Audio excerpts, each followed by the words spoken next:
Have you ever looked up at the sky and felt like a star was calling your name? Not the brightest one, not the one everyone points to, but a tiny, trembling light that somehow understands you.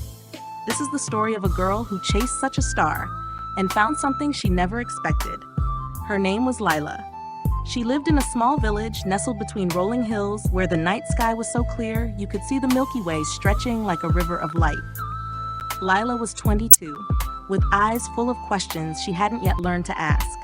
She wasn't loud or bold, but inside her stirred a restlessness, a longing to be more, to be seen, to feel whole. Every evening, Lila climbed the hill behind her house, sat on a smooth rock, and looked up at the sky. The villagers liked to talk about the stars. They pointed to Orion or the North Star, telling stories of heroes and gods. But Lila wasn't interested in those. Her eyes always found one particular star, small, pale, tucked into a quiet corner of the sky where no one else seemed to look. It twinkled as if shy, unsure it even belonged there. She called it her star. "Why do you like that one?" Mara, her friend, asked one night, laughing as she lay on the grass beside Lila. "It's so dim. Look at the others. They're bright and steady." Lila shrugged, her fingers tracing circles in the dirt. "I don't know," she whispered. "It feels like me." Mara didn't understand. To her, Lila was kind, thoughtful, always the one who listened when others were hurting. But Lila didn't see those things in herself. She saw the girl who stumbled through crowds, never knowing what to say when the village elders praised someone else's talent. She didn't feel as smart as Mara, as graceful as the baker's daughter, or as brave as the boys who climbed cliffs by the river. She felt like that faded star, dim, unnoticed, always on the edge of disappearing. One night, the star looked dimmer than ever. Lila's heart tightened as she watched it flicker, as if it might vanish completely. She leaned forward, whispering to the sky, "Don't go, please. I need you." She didn't know why she said it, but the words felt like a lifeline. If that star could keep shining, maybe she could too. The next evening, she returned to the hill, but the star was gone. The sky was clear, the other stars brilliant, but her tiny light was nowhere to be seen. Her chest ached. It felt like losing a friend she'd never truly met. She sat for hours, searching the darkness until her legs went numb and the air turned cold. Finally, she stood, her hands clenched into fists. "I'll find you," she said to the empty sky. In the village lived an old storyteller named Ilara, with silver hair and a voice that carried the weight of 1,000 lives. Lila had always been too timid to approach her, but that night, desperation pushed her forward. She knocked on Ilara's door, her heart pounding. "Lila," Ilara said, eyes gleaming as she opened the door. "What brings you here so late?" Lila hesitated, then blurted out, "My star is gone, the one I watch every night. I need to find it." Ilara's smile faded, but not out of coldness. She gestured for Lila to sit by the fire. "Tell me about this star," she said. Lila poured out her story, that the star felt like a part of her, that its faint glow brought her hope, and that its disappearance left her empty. Ilara listened, hands folded in her lap, her gaze steady. When Lila finished, the old woman leaned forward, her voice low and gentle. "My dear," she said, "stars don't disappear. They shift, they hide, they wait. But if you want to find your star, you must look beyond the sky." Lila frowned. "Beyond the sky? What do you mean?" Ilara's eyes sparkled. "I mean the journey isn't out there." She touched her chest. "It's in here." Lila left Ilara's house more confused than ever. She didn't sleep that night, her mind spinning. The next morning, she packed a small bag with bread, water, and a scarf. She didn't know where she was going, but she couldn't stay still.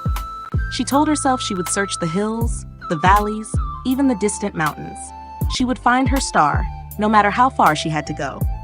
Lila wandered for days.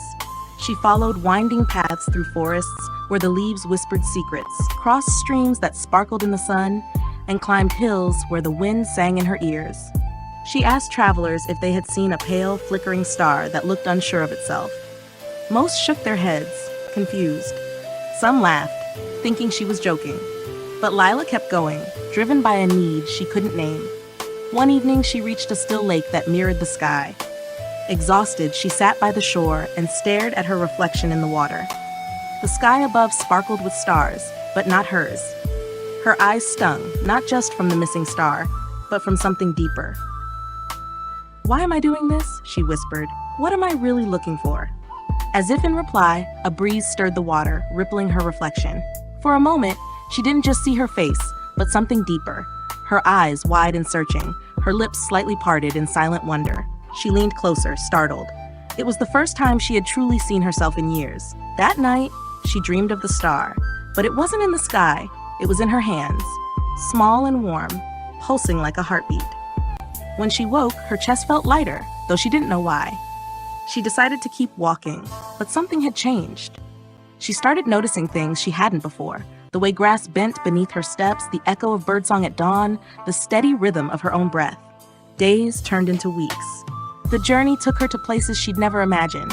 A cliff where the ocean roared below, a meadow where fireflies danced like tiny stars. She met people along the way. A farmer who shared his bread and told her about a son he had lost. A painter who found beauty in broken things, a child who gave her a stone because it's special. Each encounter left a mark, like stitches on a torn fabric. Lila began to feel enough. Not perfect, not exceptional, but enough.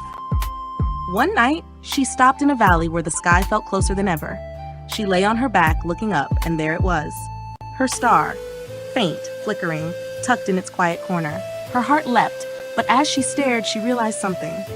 The star hadn't disappeared. She had been looking too hard, too desperately to see it. She laughed, a soft, trembling sound, and closed her eyes. For the first time, she didn't need the star to feel whole. It was still there, still hers, but it wasn't her only light anymore. Lila returned to the village months later, her bag lighter, but her heart fuller.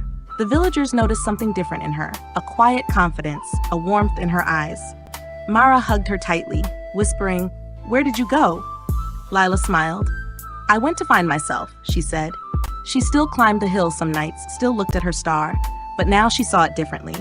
It wasn't, "What did you learn from this story?" Hope to see you in the next video. I will tell the same story but with an even more surprising ending. Please like, share, and subscribe to my channel.